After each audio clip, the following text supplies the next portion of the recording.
So let's move on and talk about Alexandria Ocasio-Cortez and her questioning of Michael Cohen. Alexandria Ocasio-Cortez gave Michael Cohen a run for his money during the questioning, and media outlets just have nothing but praise. They're absolutely gushing her, saying that she was brilliant, saying that she really had stole the show, that she had the very best line of questioning out of everybody who was asking Michael Cohen questions, and that is absolutely true.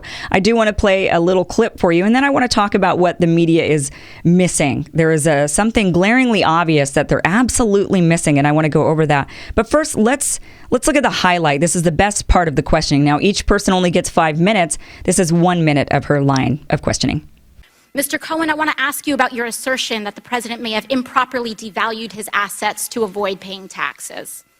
According to an August 21st, 2016 report by the Washington Post, while the president claimed in financial disclosure forms that Trump National Golf Club in Jupiter, Florida, was worth more than $50 million, he had reported otherwise to local tax authorities that the course was worth, quote, no more than $5 million. Mr. Cohen, do you know whether this specific report is accurate? It's identical to what he did at Trump National Golf Club at Briarcliff Manor. Do you know, to your knowledge, was the president interested in reducing his local real estate bills, tax bills? Yes. And how did he do that?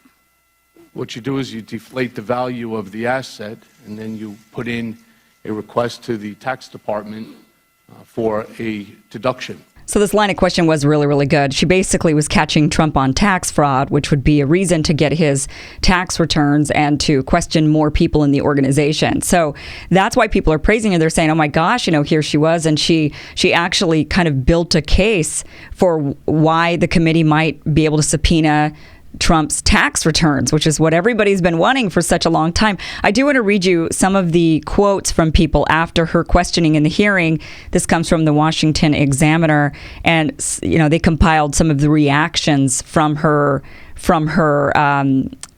questioning. It says here, Paul Kane says, kudos to AOC, who actually asked fact-finding questions, not using most time to give speeches. She let him answer, then asked which others could back up his statements. Veteran lawmakers, R&D alike, should learn from this newcomer on how to actually draw out information.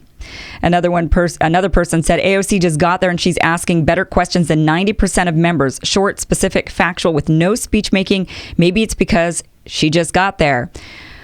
That was from Matthew Miller. Caroline Fredrickson, president of the American Constitution Society, wrote an op-ed that appeared in the New York Times Thursday that outlined how she believes Ocasio-Cortez won the Cohen hearing. She says, her questions were well thought out. Like a good prosecutor, Miss Ocasio-Cortez was establishing the factual basis for further committee investigation. She asked one question at a time, avoided long-winded speeches on why she was asking the question, and listened carefully to his answer, which gave her the basis for a follow-up inquiry. So, totally warranted. AOC's brilliant. She really, really is. But there is a part of this that the media is missing that is glaringly obvious. And it is why? Why was she the only one who relatively, some asked some good questions. Of course, there's always one or two here or there. But why was she so brilliant? Why was she doing such a great job? And why were the others not?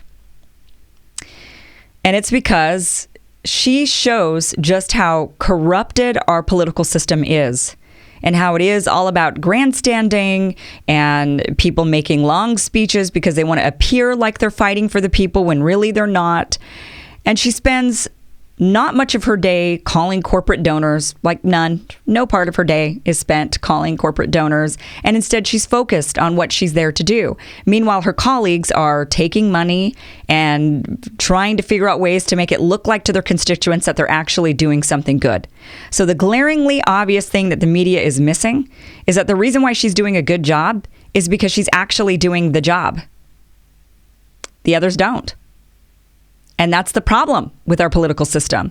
The problem is they all should be just like AOC. They all should be sitting there asking fact-finding questions, not grandstanding, not speech-making, not just trying to do a, I look like I'm actually doing something and maybe I'm going to make the news. No, instead, she just calmly asks questions and tries to get to the bottom of it and tries to expose the greed and the corruption that has infiltrated our system.